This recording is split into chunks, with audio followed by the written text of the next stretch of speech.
Hey, Brendan, welcome to the show. I appreciate you being here. Thank you for having me, Lacey. I am fascinated by the work you're doing, so I'm personally excited to get to ask you all of these questions because we had the opportunity to do a panel discussion together, and I felt like I could have just stayed on the panel, just chit chatting with you and the other people on the panel too. But it was a lot of fun. So, It was a lot of fun. Yeah, I really enjoyed it. That was for ACP, correct? yes, yes. Yeah, they're doing great work. They are, and it was wonderful to be connected to other people doing fascinating and awesome work. I'm always saying how humbled I am being in this community is all the time being introduced to other veterans that are doing amazing work for our community, and it's very humbling. So it's great to meet you. Likewise, I feel the same way. I mean, there are so many talented veterans, and of course, there are media narratives about our community and some of the challenges that we face. But I get to interact with veterans that are doing amazing things in their private sector careers, and I'm just so blown away by the talent of folks coming out of the armed services. So, and of course, we're all like all of us, we're just very grateful for folks' service and want to make sure that they have an easier time transitioning. So, yeah, excited to talk to you today. Yes, that is so true. We want it to be easier for other people than it was for us getting out and not have all the hiccups. And so that's what I'm like, if there is an area you want to be in, there's most likely a veteran that's there to help you up and over that wall. Like I might be in the Absolutely. financial space, you're in the startup space, high performing careers, all of these things. So resources for people. So let me start with that. You are the co-founder and the CEO of the Military Veteran. Can you tell me, everybody that's listening, what is your mission about and how did you get started down that path, like leaving the military? I know you made a stop at Wharton, which is a huge huge win, but where did it go from there? For sure. By way of background, so I'm actually originally from Baltimore and then went to the Naval Academy for undergrad and was in the Marine Corps as an infantry officer for 6 years out on the West Coast. On my way out of the military, I had a brief stint in investment banking up at Goldman Sachs in New York, in their investment banking division, in the healthcare group specifically. And then, as you mentioned, I got an MBA and I've been an entrepreneur ever since. During my own transition out of the uniform, I worked at a nonprofit called Service to School, which does amazing work. 50% of US veterans, when they get out, they'll go back to an educational opportunity. They'll go to undergrad or maybe postgrad or something like that. And so that organization, Service to School, helps enlisted veterans transition into universities and also helps folks transition into grad school. And so that was a really formative experience, being able to contribute to that mission. And then we were hearing, I was on the leadership team there, worked very closely with one of the founders, who's a guy by the name of Tim Shaw. We were hearing from a lot of the alumni what a difficult time they were having finding jobs and finding meaningful careers, right?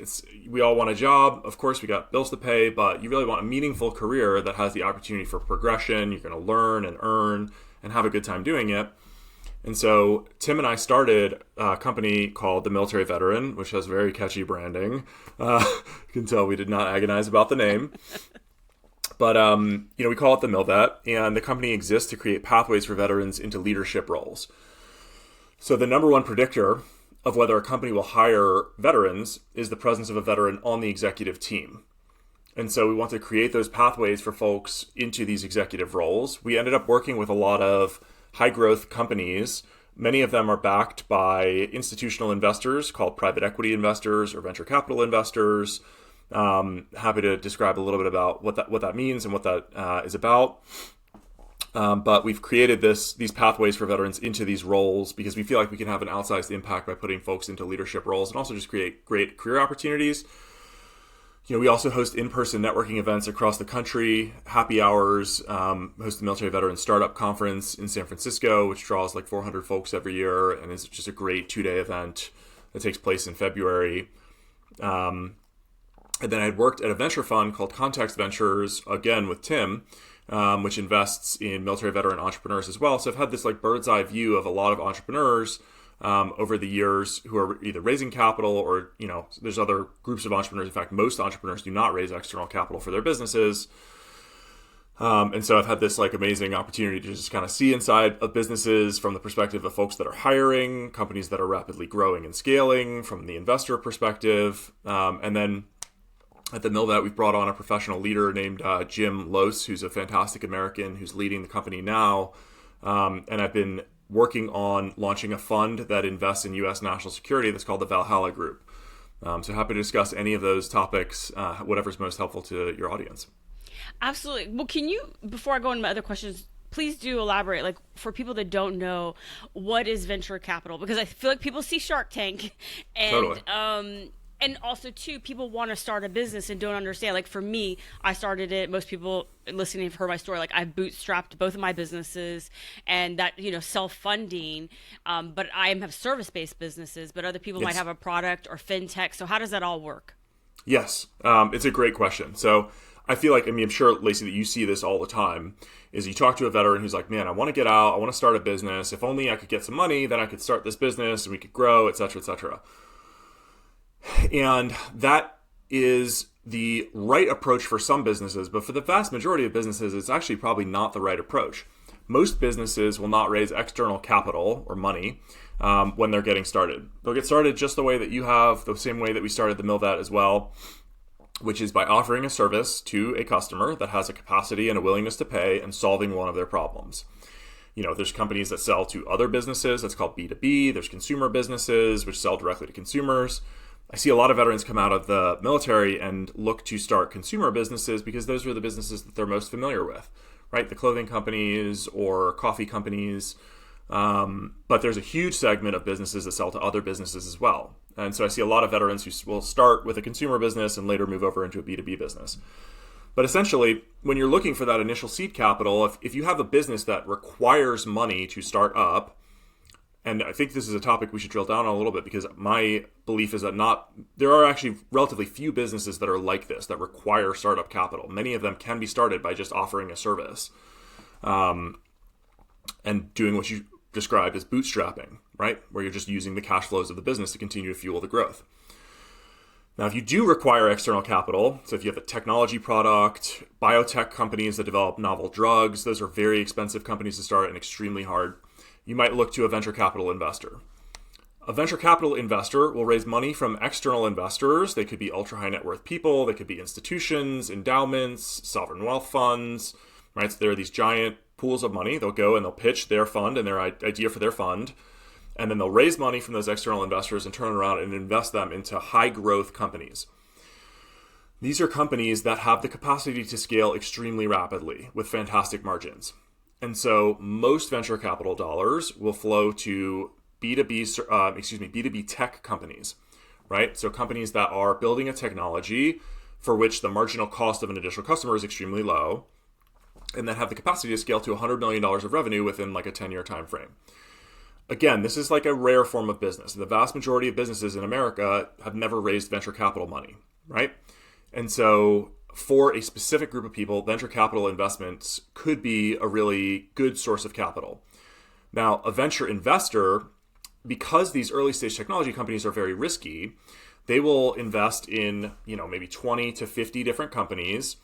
They're going to do checks that are a portion of the total allocated pool of capital that they've raised. And then they are expecting that most of those companies will actually not succeed. Most of them will go to zero. Because of that fact, that means that the companies that do not go to zero must have the capacity to return the entire fund.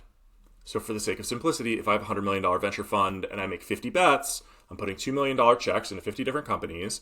That means that each of those investments must have the capacity to grow to be over $100 million on my exit, right?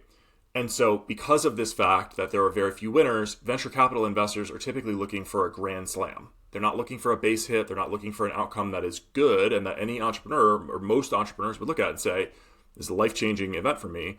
Rather, they are looking for those very few companies that will have a monster outcome. There'll be what's called a unicorn, meaning $1 billion valuation or more. They will IPO at some point, a public offering, right? Go public. Or an M&A event, they'll exit the company for a huge valuation that will have the capacity for that early stage investor to have the opportunity to return their entire fund plus profits for their investors. That might be more detail than you were looking for, but hopefully helpful for folks that were following along. No, I find this fascinating because I'm sure you hear it more, but there are a lot of people that don't realize that is, like you said, a smaller group of businesses that require capital. Most people don't need that, but it's something that's talked about. And so often people think like, oh, well, I'm just going to get money from somebody to get this thing up and running, but they don't realize you actually, now they own a part of your company. You're giving up some type of ownership. So like versus me that owns 100% of both of my businesses, Totally. if I took money from somebody, they're going to want something in return. Yes. The only thing I want to clarify, exit right means you're selling the business and then you get those profits back, or does that look different, like part Correct. of it, or That's correct. Yeah, an exit is when someone else purchases your business, or you have the opportunity for what's called a liquidity event. So, if you were to sell your business to someone else, the proceeds of that sale would then flow to the equity holders. It goes to the debt holders first if you have debt on the balance sheet, but the equity holders get the upside and the profit. They also own the risk. So, in the event that the business goes to zero, the equity holders get wiped out. Right. So, an exit is a liquidity event, meaning the owners of the business, which in your case would be 100% to you, but in the case of a venture-backed startup would be, some of it for the founders, some of it for the investors. All of those folks would then get their money back in the form of like a big payoff at the end. And that's not the right approach for every business. So in fact, for most businesses in America are cash flowing businesses that the owners can pull profits out of over the course of the years that they're building it, and don't necessarily need to exit at some point. If you build something that can outlast the original founder, then people will hand them down to the next generation, or they'll look for an exit at some point and hand the reins off to someone that's hungry to continue to grow the enterprise. What's your advice for somebody that's like, I have a really great business idea. Do I need to get capital, or is this something that I should try to fund on my own and get up off the ground?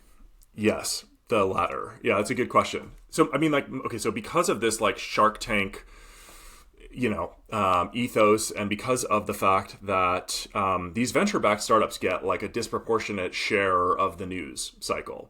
So if you follow the business page, you see funding for companies that are high growth. You see IPOs and exits for venture-backed companies. But again, they're like the minority of companies. These are small percentages of the businesses that are started in America. Most are services businesses that are started by someone that's got an entrepreneurial drive, and they just, they want to sell something to someone. So my biggest piece of advice for folks is, when you're thinking about starting a business, think to yourself, what problems am I well suited to solve? Who do I know that has a need for solving those kinds of problems? Who has the capacity to pay and the willingness to pay? And then just to get started, start making those initial sales, because ultimately, selling something to someone is the ultimate form of validation about whether or not you can build a business. If you can't sell something to someone, you can't have a business. If you can, you're in business already, so get to work selling it. And this is going to be the main rate limiting step, regardless of if you raise outside capital. I see a lot of folks that are like, well, if I can raise this money, then I can hire some salespeople to go sell the product. It's like, someone's going to have to figure out how to sell it at some point. Someone's going to have to figure out how to sell to a customer and who the right customer is. And that work is the founder's job. That is like the founder's number one job.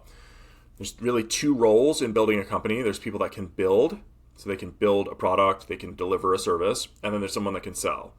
Sometimes you'll find those, one person wearing two hats. That's very common, but it's someone's job to figure out how to sell. And so my advice is really like, boil down your big idea and whatever you might have in mind for 10 years from now that's going to be extremely valuable into the simplest possible offering today, and then who is the right customer for that offering, and then get on a lot of sales calls. Volume is your friend.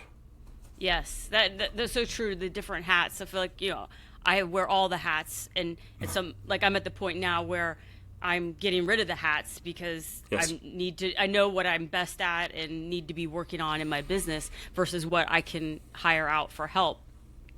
But what's your advice for people to balance thinking and doing? Because I feel like there's a lot of, I hear it all the time. It's kind of like, it's not nice to say, but it's true. A lot of people that say like, oh, I was going to join the military. There's a lot of people like, oh, I'm going to start a business. Like, I got this. And they think about it and don't necessarily get to the getting in their part.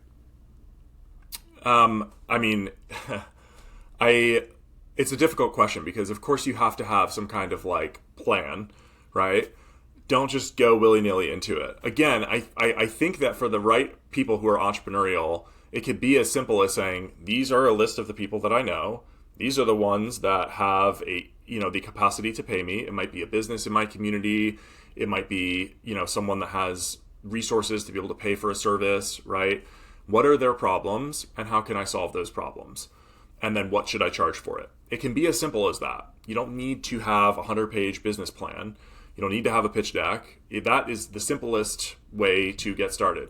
But you have to have a little bit of critical thought, right? The things I would encourage people to think about, again, is who are you going to sell to? What is the product or service? What's the price point? Once you've done that work, then I would think about how are you different?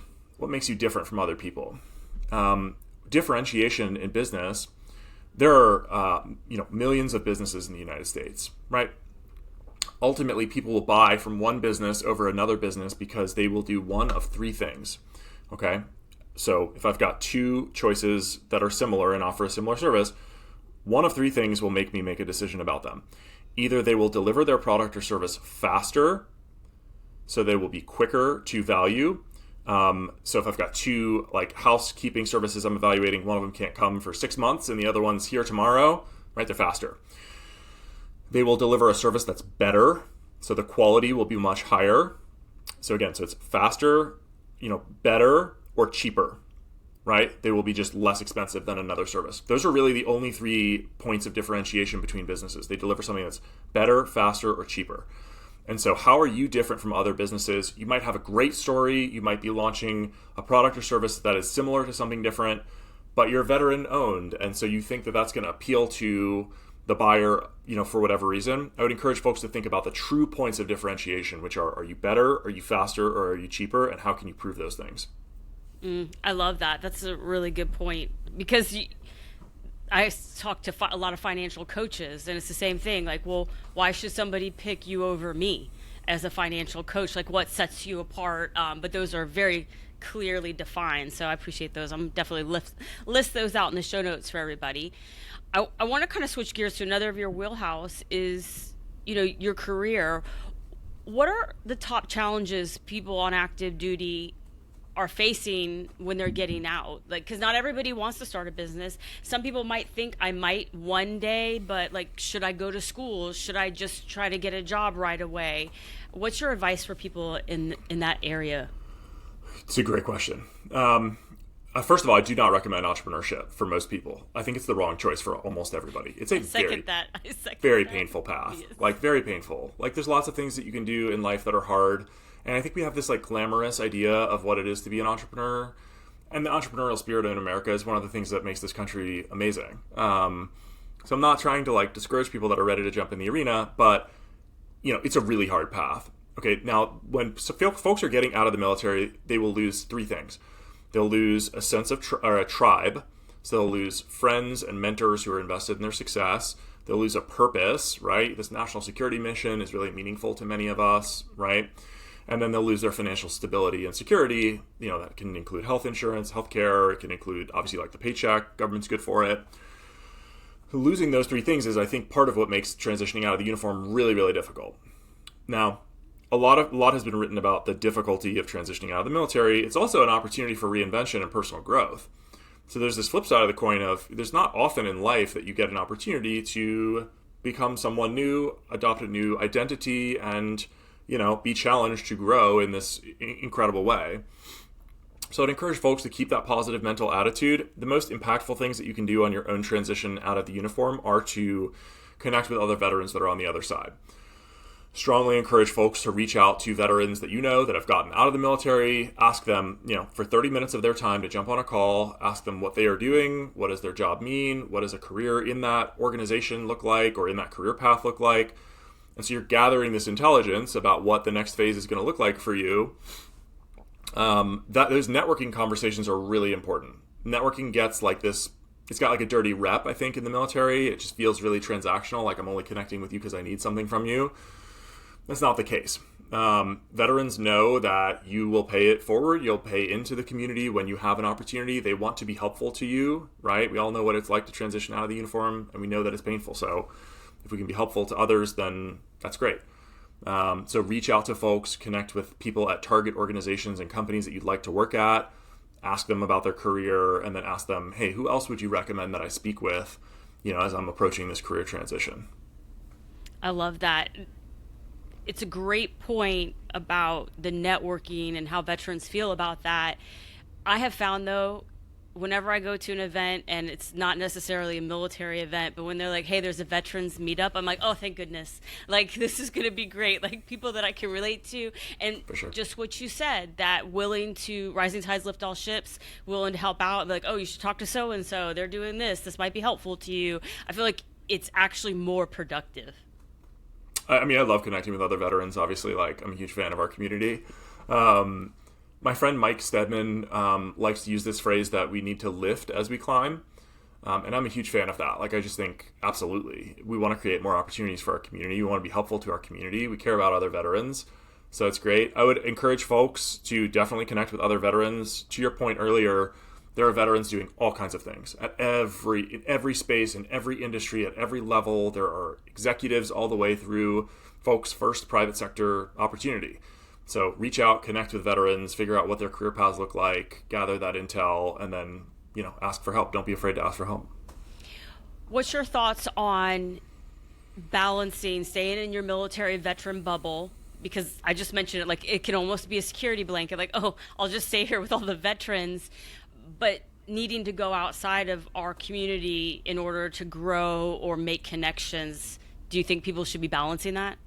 Definitely, right? I mean, when you're first starting, I think it feels lower threat to be talking to a bunch of veterans. You've got this shared background, and maybe you don't speak as much private sector parlance, and so it can feel more comfortable to be talking mostly to veterans.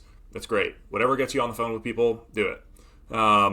But, we can't rely exclusively on our community. Like, we need allies that believe in our capacity to lead and grow and change and improve their organization. Most hiring managers are not veterans, so it benefits you to know folks that are not veterans, of course, how to speak to them, how to describe your military service. And so, I just encourage folks to think more broadly than just the veteran community. But when you're just starting out, like, it probably is helpful to talk to a bunch of veterans. The other thing I'd recommend is, like, listen to a bunch of business podcasts and listen to people talk about the private sector. Just like in the military, we have our own vernacular and way of talking about what we've done.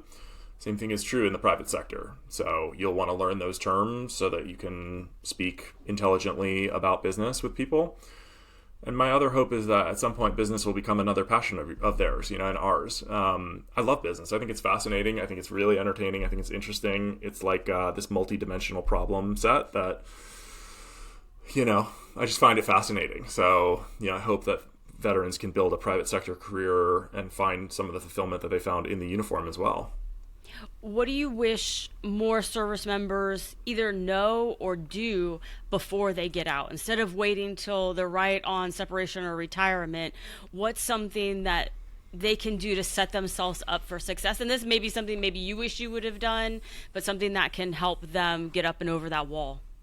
I mean, we've already talked at length about networking. I think it's just really important. And like, again, I just want to reinforce this point. Like, it's not supposed to be transactional. Like, you should be building authentic relationships with people. And if there's an opportunity for them to be helpful to you in your career, that's great. And vice versa. If you can be helpful to them in their career, that's also great. But ultimately, you want to build this tribe. You want to build friends that can help you and be there for you in tough times and vice versa. So, I just think like correcting this narrative around networking can be, it just would make a huge difference in our community and in the outcomes that folks have as they transition into the private sector. So that would probably be my biggest piece of advice. But not sure if I answered your question effectively or not. No, that was great. I appreciate that. I want to switch gears though and now ask you a couple of let me start that again. I now want to switch gears and ask you a couple of quick random questions. First off, what is one resource or tool that you use that makes your life or work easier? Well, given the topic of conversation today, I use this app called Monarch, which is like a budgeting and financial planning app that's really, really helpful. Like, people get out of the military, you should know what you spend and where your money goes so that you can have a game plan for how much you need to make. So that's one tool that I have found to be extremely effective and helpful. That's a great one. But just makes me want to think of another question. There's a million I could ask you. But what do you think about finances for service members leaving the military? Like, preparing, like building up savings. Like, what are your thoughts on your money before you get out? Well, this is not financial advice. I think you have a disclaimer in here. I'm not like a certified financial planner, et cetera, et cetera. So do not take this as financial advice, but it's just really generic, like vanilla kind of an answer here, which is like most people will avoid doing things that make them uncomfortable. It's our natural default state, right? If you don't know how to generate sales for your business, you're probably trying to optimize a bunch of things that don't have to do with sales. If you are worried about your financial situation, you're probably not looking at your finances. So my best piece of advice really is just look at it. Like, make some sort of game plan. You will be wrong, but at least you'll have a little bit of data and can improve over time. That's how the biggest growth happens in life. It's not the eureka moments, it's small improvements over time. So that's my best piece of advice. And then other than that, yeah, spend less than you make, save money, put money away in an emergency savings, account, etc. Those are really important tidbits that people should not avoid. I love that. You'd be surprised as a financial coach how often I have to help open mail with people. Like, that's something they just don't want to look at their mail because that's, so they're not facing it. So I love that piece of advice. Okay. Now, what is your favorite book right now or your favorite book of all time? Favorite book of all time, I'll give you two, which is a cop-out, but I love the book Thinking Fast and Slow. It's about how we think and process information, which is, of course, how our world is colored is by our own experience and by, it's all processed through the brain. So that book is terrific. And then Atomic Habits is also terrific. That's a great one for transitioning service members. You're changing a lot of things all at once. So really think about, what kind of habits do you want to build in the next phase? I love those. I'll put links to them in the show notes for everybody. Now it is time for my favorite part of the podcast, which is game time. And today, in honor of your visit, we're going to be playing Fact or Fiction. Are you ready for this? I am. It's an opportunity to look stupid on recorded podcasts. Perfect. No. You're going to do great. I'm going to give you 5 statements, and you have to tell me if they are fact or fiction. If you get 3 out of the 5 correct, you get bragging rights that you won game time on the MilMo show, which is a really big deal. It's a huge deal. Yeah, absolutely. Let's do it. It's almost equivalent of having an exit. Like, it's such a big deal. Totally. So, okay. Number 1. The shortest war in history lasted 38 minutes. Is that fact or fiction? 38 minutes. I would go with fiction. It's actually fact. In 1896, the Anglo-Zanzibar War ended in 38 minutes when the British bombarded the Sultan's palace. So, brutal. This is according to the internet. So, that's my disclaimer also. All right. Number 2. Octopuses have 3 hearts and can change color to blend into their surroundings. Is that fact or fiction? Fact. Yes. They actually have 2 hearts that pump blood and a third that rests on the body. So, yes, that's fact. Okay, number 3. Bananas grow upside down. Is that fact or fiction? Fiction. That is correct. They do not grow upside down. Wish I had majored in biology for this. This is like... Yes. Okay. Well, number 4.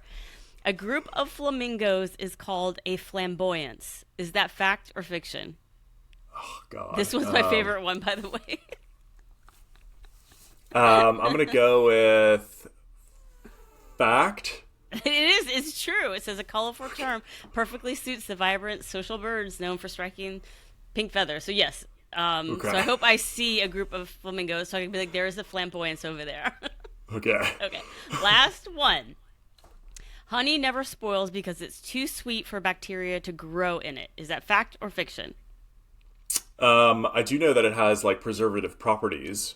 I don't know if it's because it's sweet, but I'm going to go with fact. It is a fact. It says it has low water content, high acidity. So I guess that has to do with the sweetness. So you get bragging rights that you won game time on the MilMo show. Yay! Look at that. Yes. Heroic accomplishment. Thank you. It's a big deal. It's a big deal. Well, I appreciate you playing the game and being on the show. Can you tell everybody listening where they can learn more about you and what you're up to? Yeah. You can find me on LinkedIn. You can just search for Brendan Aronson. Don't get me confused with a professional soccer player who's much more talented than I am and spells his name differently. But if you find me on LinkedIn, you can see what we're up to. Host happy hours around the country for veterans to build their private sector network. And love being a resource for veterans. So yeah, find me on LinkedIn. Wonderful. I will be sure to put those links in the show notes so people don't get confused and get directed right to you and can learn more. So thank you so much again, Brendan. I really appreciate it. Thank you for what you're doing. I think it's really important. I'm grateful for it. I appreciate you saying that. Yes, ma'am.